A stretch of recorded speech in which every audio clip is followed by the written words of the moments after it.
Everyone, welcome my channel Pooja Toria classes and blogs. बेटा देखिए, मैं आपके लिए थर्ड चैप्टर का लेकर आई हूँ। Third chapter data transmission.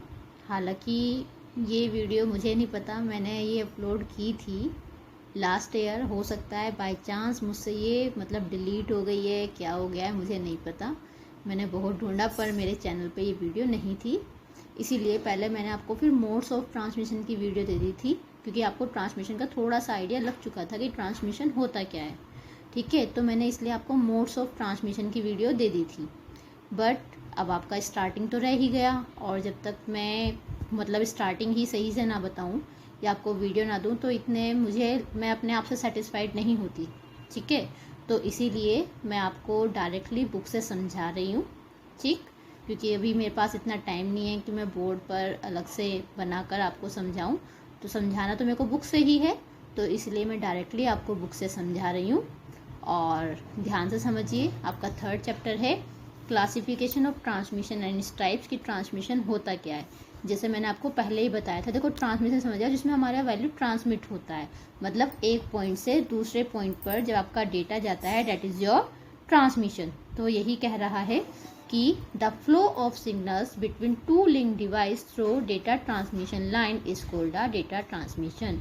Means जो हमारा फ्लो होता है सिग्नल का दो डिवाइस के बीच, मतलब एक डिवाइस, एक कंप्यूटर और दूसरा कंप्यूटर या सेंडर मान लो, रिसीवर मान लो, उन दोनों के बीच जिन लाइंस के थ्रू डेटा जाता है उसको हम बोलते हैं डेटा ट्रांसमिशन।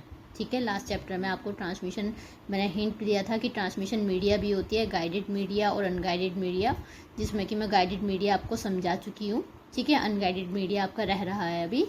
तो डेटा ट्रांसमिशन सिंपली इसकी डेफिनेशन जरूर याद कर लीजिएगा।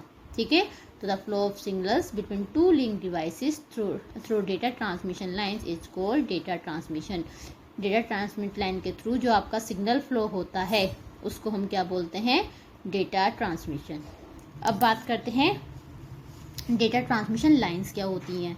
देखिए सीधी सी बात है, डेटा जो हमारा ट्रांसमिट होगा किसी के थ्रू तो जाएगा, जो आपके वायर्स होते हैं, सिग्नल्स किसी के थ्रू तो जाता है, कोई फिजिकल पाथ तो उसको चाहिए। तो वो यही कह रहा है, data transmission lines are use to transmit data from one terminal to another.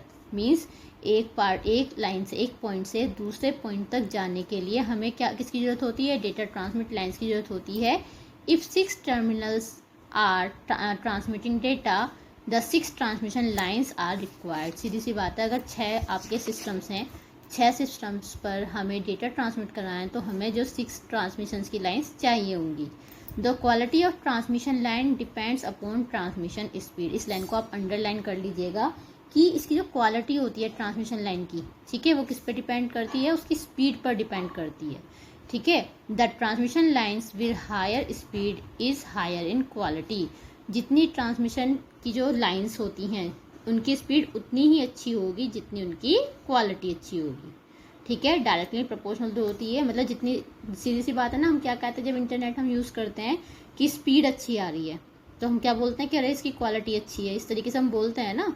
तो यही कह रहा है कि the data transmission lines with higher speed is higher in quality. जितनी हायर स्पीड होगी उतनी ही क्वालिटी में वो अच्छी होगी।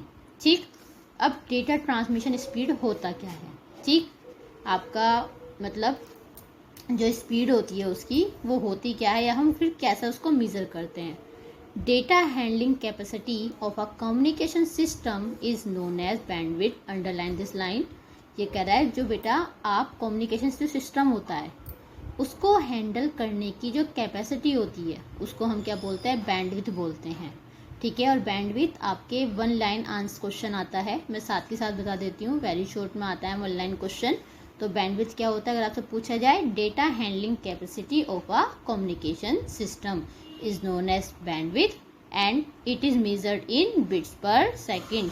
ये किस में जाती है, बिट्स पर सेकंड में मेजर होती है, और इसको हम बॉड रेट भी बोलते हैं।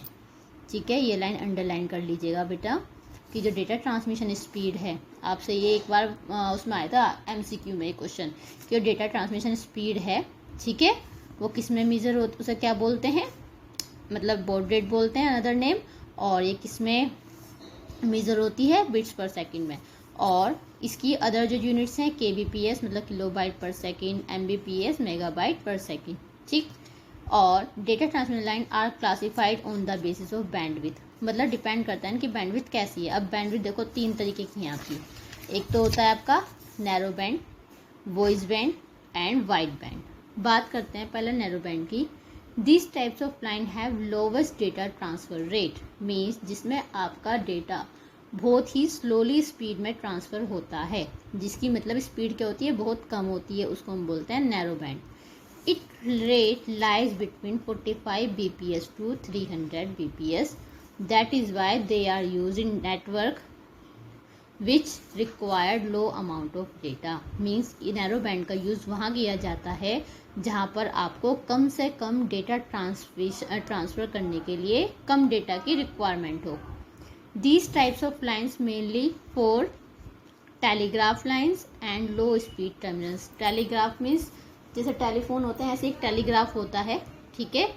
और लो स्पीड्स, हालांकि टेलीग्राफ का आइडिया मुझे इतना नहीं है, लेकिन मैंने सुना है, देखा तो नहीं है, आज चलो देख लूँगी टेलीग्राफ क्या होता है, ठीक है। और लो स्पीड टर्मिनल्स जहाँ पर मीन्स कम डेटा आपका ट्रांसफ़र हो, जिसके थ्रू वहाँ पर हम नैरो बैंड का यूज़ करते हैं। फिर बात करते हैं वॉइस बैंड। देखिए वॉइस से समझ जाओ, वॉइस की बात कर रहा है ये। These types of lines have greater transmission speed as compare to narrow band line. जो इसका ट्रांसमिशन स्पीड होती है वॉइस बैंड की, वो ज़्यादा होती है किससे, नैरो बैंड से। It can transmit data at speed up to 9600 bps, जिसकी स्पीड होती है 9600 bps होती है। और the major application is ordinary telephone line, ठीक है, जो आप फ़ोन पे बात करते हो, ठीक है। आप मैं बोल रही हूँ, आप सुन रहे हो, आप बोलते हो, मैं सुन रही हूँ, ठीक है, टेलीफोन के थ्रू। तो ये इसका क्या है, एप्लीकेशन एरिया। मीन्स कहाँ यूज़ होता है वॉइड बैंड, आपके टेलीफोन लाइन में। That is why they are called voice band line. इसी वजह से इसको क्या बोला जाता है, वॉइस बैंड बोला जाता है, क्योंकि इसमें आपकी जो आवाज़ होती है, ठीक है, 1 पॉइंट टू दूसरे पॉइंट पर ट्रांसमिट हो रही है। Most of the remote terminals are connected through the voice band channel. अधिकतर ये जो रिमोट टर्मिनल्स होते हैं, ठीक है, ये सब किससे जुड़े होते हैं, वॉइस बैंड से जुड़े होते हैं। फिर आता है आपका वाइड बैंड, इसके बारे में तो आप सभी जानते हो, जिसको हम ब्रॉडबैंड, वाईफाई ये बोलते हैं। These lines are use to transmit very large volume of data, जिसमें आप ज़्यादा से ज़्यादा डेटा ट्रांसफ़र करते हैं, ठीक है। वो किसके थ्रू करते हैं आप, वाइड बैंड के थ्रू। इनकी हैंडलिंग कैपेसिटी सबसे हाईएस्ट होती है, डेट इज़ 1 मिलियन या फिर 10⁶ bps और मोर, मतलब बहुत ज़्यादा होती है। These lines now replacing voice band in almost every area. Mean जहाँ जहाँ वॉइस बैंड यूज़ होता है उन सबको इसने रिप्लेस कर दिया है, ठीक है। और कम्युनिकेशन सिस्टम में कौन सा आ गया आपका, ये वो वाइड बैंड आ गया है। They are use in mobile devices, आपको पता ही है मोबाइल फ़ोन में यूज़ होता है, सेलुलर फ़ोन में यूज़ होता है, लैपटॉप, नोटबुक, टैबलेट एक्सेट्रा सब में अब हम वाइड बैंड यूज़ करने लगे हैं, ठीक। ये वॉइस बैंड और जो आपका ये होता है नैरो बैंड, ये तो मोस्टली सभी में क्या हो गए हैं, ख़त्म हो गए हैं। क्लियर। तो ये तो थी आपके स्पीड और उसके कितने बेसिस पर है। अब देखो टाइप्स ऑफ ट्रांसमिशन होता क्या है। अब बेटा आपका 2 टाइप्स का ट्रांसमिशन होता है, पैरेलल और सीरियल। इसकी वीडियो में पहले दी थी, पहले भी मैंने समझाया था, बट थोड़े आप कंफ्यूज थे, मैं दोबारा रिपीट कर रही हूँ, क्योंकि असिंक्रोनस और सिंक्रोनस इसमें भी है और जो आपका सेकंड चैप्टर है उसमें भी है, ठीक है। तो देखिए बात करें अब कि ये होता क्या है। सबसे पहले पैरेलल ट्रांसमिशन, वेट बेटा,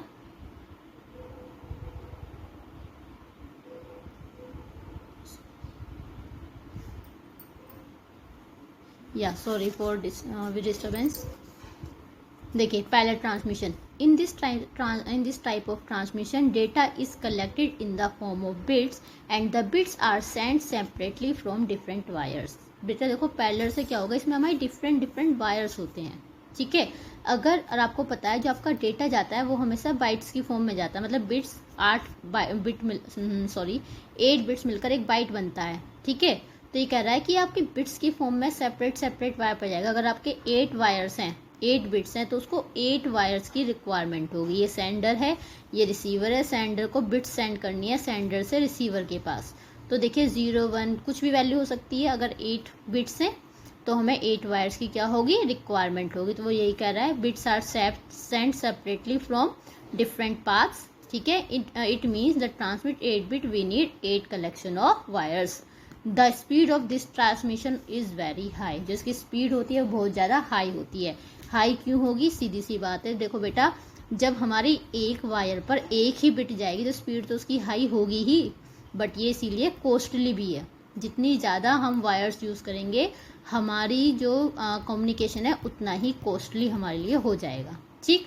फिर आता है सीरियल ट्रांसमिशन। सीरियल मतलब एक ही बार में चला जाएगा सारा। In this type of transmission bits are transfer sequentially 1 by 1, ठीक है। इट इज़ चीपर, मतलब एक ही वायर है और एक वायर पे ही एक एक करके जाएगा, और it is cheaper as compare to parallel transmission. अभी बताया था मैंने, जिसमें आपका कम वायर लेगा वो हमेशा चीपर होगा, ठीक है। तो ये चीपर है किसके कंपैरिजन में, पैरेलल के कंपैरिजन में, but it speed is low, इसकी स्पीड भी क्या है, लो है, ठीक है। तो समझ में आ गया होगा सीरियल और पैरेलल में। पैरेलल में आपकी हमेशा हाई रहेगी और स्पीड भी हाई रहेगी, सीरियल में कॉस्ट भी कम है और इसकी स्पीड भी लो है। क्यों, क्योंकि आप एक ही वायर में सारी बिट्स को एक साथ डेटा ट्रांसफ़र कर रहे हैं। लेकिन जब का सीरियल ट्रांसमिशन है ये 2 टाइप्स का होता है, असिंक्रोनस और सिंक्रोनस। बात करें असिंक्रोनस की तो देखिए बेटा डायग्राम से समझिए, ये आपका सेंडर है जो आपको डेटा सेंड करेगा और ये आपका रिसीवर है। In this data travel in the form of characters, means 8 bits की फॉर्म में जाएगा कैरेक्टर बिट्स में, and there is 1 bit at the beginning of it start bit and 1 at the end that is stop bit. बेटा क्योंकि इसमें 2 bits होंगी, एक तो होती है स्टार्ट बिट जो आपको बताएगा स्टार्ट हो रहा है, और एक होती है आपकी स्टॉप बिट, ये जो बताएगा कि आपकी स्टॉप है। जब सबसे पहली वैल्यू जाएगी, ठीक है, वो आपकी स्टार्ट बिट होगी इनके अकॉर्डिंग, ठीक है। 1 2 3 4 5 6 7 8 9 10, देखो 10 है ना, 8 बिट्स तो आपकी हैं ही हैं, उसके अलावा 0, ये दैट मीन्स ये बता रहा है कि आपका जो डेटा है ये स्टार्ट हुआ है 0 से, और जैसे ही लास्ट में 1 आ गया 8 के बाद, दैट मीन्स आपका डेटा क्या हो गया, स्टॉप हो गया।